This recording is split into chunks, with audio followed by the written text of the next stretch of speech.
legislation were things that you were hoping to address or things you were hoping to deal with as senators this year?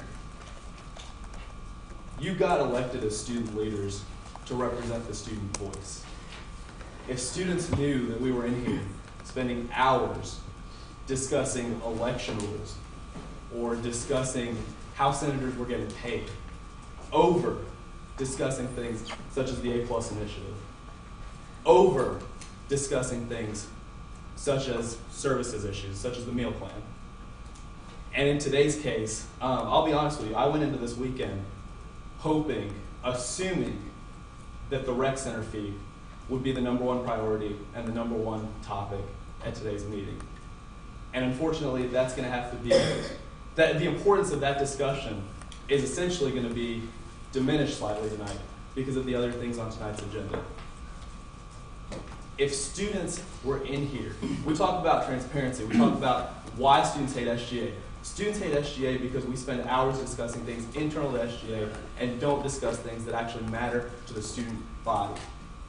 Students hate SGA because we spend hours discussing election rules and instead decrease the importance of a discussion about whether or not we should charge students $100 a semester for a top-of-the-line rec center on the west end of campus.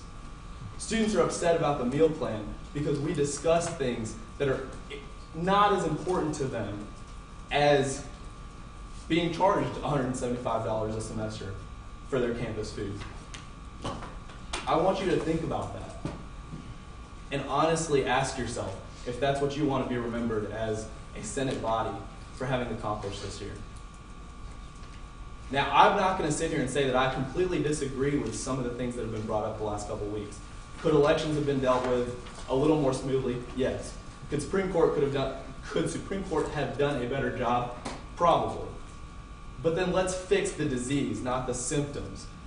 Impeaching the Supreme Court tonight does not fix the underlying issue. The reason we had issues is because the Supreme Court has the authority, according to our Constitution, to essentially interpret the Constitution. If they tell me I'm the president-elect today, then I'm the president-elect. And so let's fix that issue. Let's put a check and a balance on the Supreme Court. Because if we get rid of the 7 Supreme Court justices tonight and fill them with 7 new people, they still have the same potential to make the same decisions, take the same action. Let's instead create sustainable solutions as an administration. Let's make our mark on SGA. And think about what you want to be remembered for as senators and as a student government leadership body. And with that, I've asked Mr. Ramsey from Intramurals and Recreation to make a presentation on the Rec Center today. Please keep this in the forefront of your mind. This is what we should be discussing today. This is what we should be making our priority, is legislation such as this. We're just going to have a presentation today. If you all have questions or comments about it, you're more than welcome to ask either Dale or myself. But we're actually going to be voting on it in 2 weeks. So I'm going to be introducing a resolution in e-board and then discussing it at Senate in 2 weeks. But this is sort of to introduce the topic. So with that, I'll give it to Mr. Ramsey.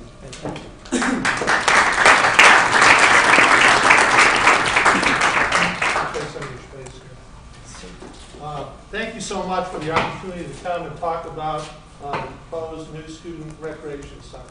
The thing that is most exciting about this was a student initiative.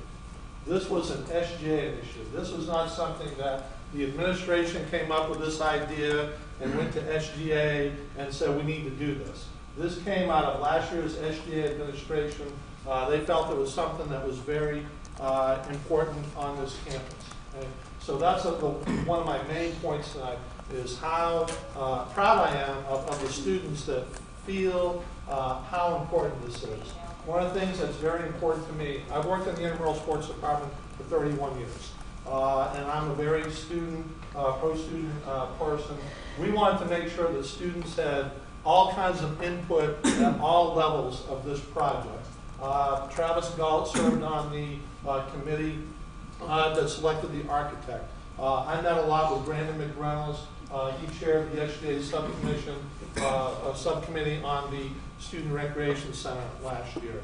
On the Finance and Scope Committee that was formed after last year's SGA met with President Ramsey, told him how important it was, and he said, okay, and he formed this committee. And we had 3 representatives from SGA on that. 2 weeks ago, we had the architects came in for 2 days and gave a presentation, and Deep and Billy and a couple other people were in there to share with them their vision of what the Student Recreation Center would be. Within the intramural department, we have several groups that we get input from, our intramural council, our sports club federation, our focus group. So we want this building to be what you want in it, and that's something that we have tried to honor. Okay? First thing I want to do is tell you what's going to be in it and how exciting this is. First off, the location, if you don't know, it's going to be located on 4th Street between Renardi Hall and Kurtz Hall. Okay, I think all of you know where that is. It's going to be 128,000 square feet. To give you an idea, the current recreation space in the Student Activity Center is about 48,000 square feet. So it's going to be 3 times the space. What we're going to have in it, the different components, we're going to have 6 basketball courts. Okay? That is something that we need desperately. It's going to have a MAC court. Okay, what a MAC court, MAC, stands for multi-activity court. This is going to have a separate entrance to it. It's going to have a rubberized floor. It's going to have goals built in the wall and rounded surfaces, rounded walls, where we can do things like indoor soccer, floor hockey, and have a space where we can do the types of things that you really shouldn't be doing on a gym floor. The size, it's about the size of 2 basketball courts. It's going to have a separate entrance. And the other neat thing about it, it'll be like another venue for events where we can do, non-sports related things in there. An example would be like the dance marathon. We have to take that off campus. This would be big enough to do that. It's going to have restrooms and a separate entrance. It's going to be really neat. Our weight and fitness space, over in the weight room now, it's about 5,000 square feet. It was too small the day we opened it in 1990. Okay?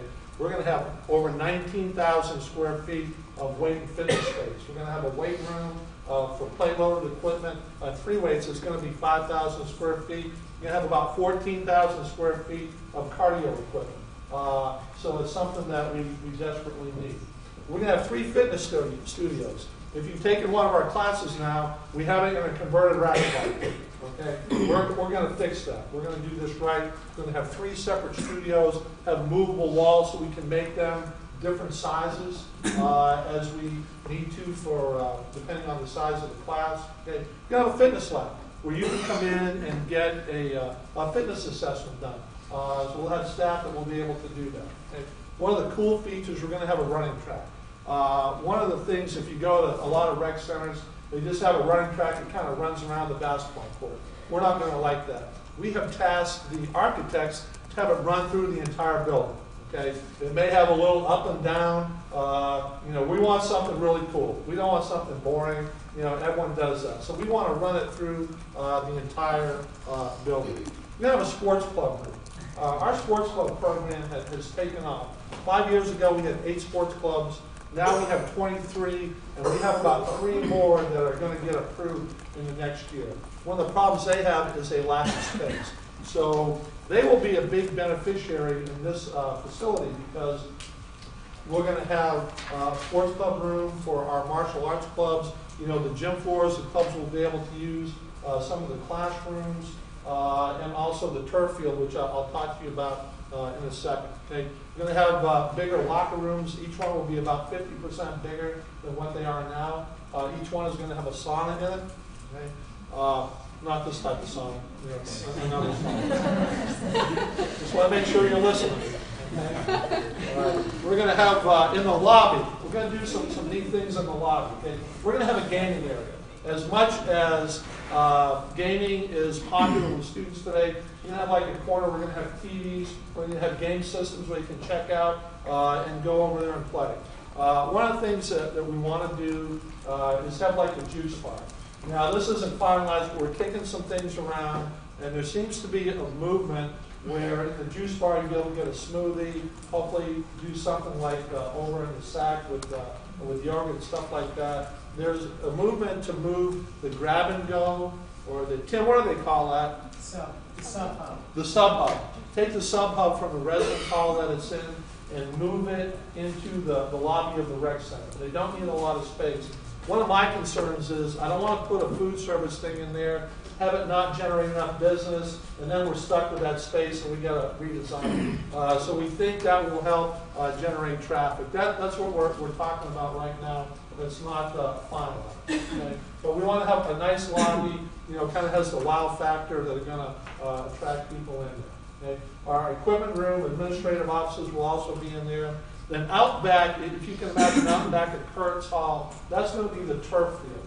Okay? One of the things that we're not going to use that for competitive sports. Okay? Our field complex down here is sufficient for that. We don't have enough space for student groups who want to come over and play soccer. Check it out to reserve it to play flag football. Our sports clubs don't have a place where they can practice. We want to make it turf, so a little bit of rain. Tonight's a perfect example. It's nice out. We couldn't play soccer on the grass field because of all the rain we got yesterday. So that won't be an issue with this. But we're not going to be for competitive sports. We're just going to be for groups, informal student groups that want to come over and play. Okay. Also in this, we're going to have some meeting rooms, place where we do our officials training and managers meetings and things like that. Okay. What is this going to do for our program? For indoor space, we are woefully short. We look at our benchmark institutions. We look at all the other schools in the state. Schools like Eastern Kentucky and Western Kentucky University have a lot more rec space than we do. Okay? So this will increase it. The overcrowding that we have, like in the weight room, we know we have a lot of students for our focus groups and input that we got. Do not come to the weight room because it's too crowded. We know a lot of them have health club memberships. They're paying $400 or $500 a year for. Okay? Our fitness programs are going to be enhanced. With the running track, with the fitness lab, with the increased weight and fitness areas. Okay? That aspect for our program is going to be greatly enhanced. Okay? We talked about the sports clubs. How they're probably going to have enough space that they need. For our intramural sports program, we currently have 36 different sports that we do. You look at anyone around, not only the state but the region, that's more than anyone else. And that's something that the students decide. We don't pick which sports. We go to our intramural council meeting every year, and they voted last week. The guys want to play kickball next year and a couple other things, and we're fine with that because that's your program. But the increased space will allow us to expand our program. Also, more convenient playing times. There are times in some of our leagues when we have 10 o'clock and 11 o'clock games. And with more space, we'll be able to have better programming. Okay. Where are we right now? Okay. We have hired the architects. We have outstanding architects. There is a local architect, which is Omni out of Lexington. They actually designed this building that we're in tonight. They also have a sports design consultant. This was something that we insisted upon, where they get someone who has designed recreation centers before. And we selected the Cannon Group out of St. Louis. They've done over 150 projects. We insisted that we get their A team of architects. We don't want their entry-level people. We want the best they have, and we have two guys that are tremendous. Where are we right now? We've selected the architect. We had our initial kickoff meeting 2 weeks ago. They are back in St. Louis designing the facility right now.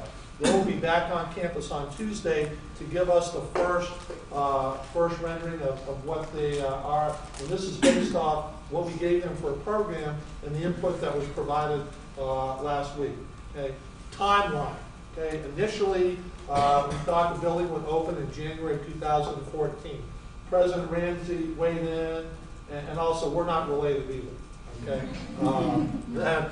He is said, can we open it in August of 2013? Everyone from our plan design people and the architects said that's feasible.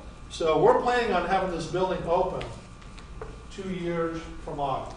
Okay? So it's an unbelievably aggressive timeline, and if you talk to anyone you know, to Tim Moore or anyone, this is an unbelievably fast timeline. So that's something that we are looking for.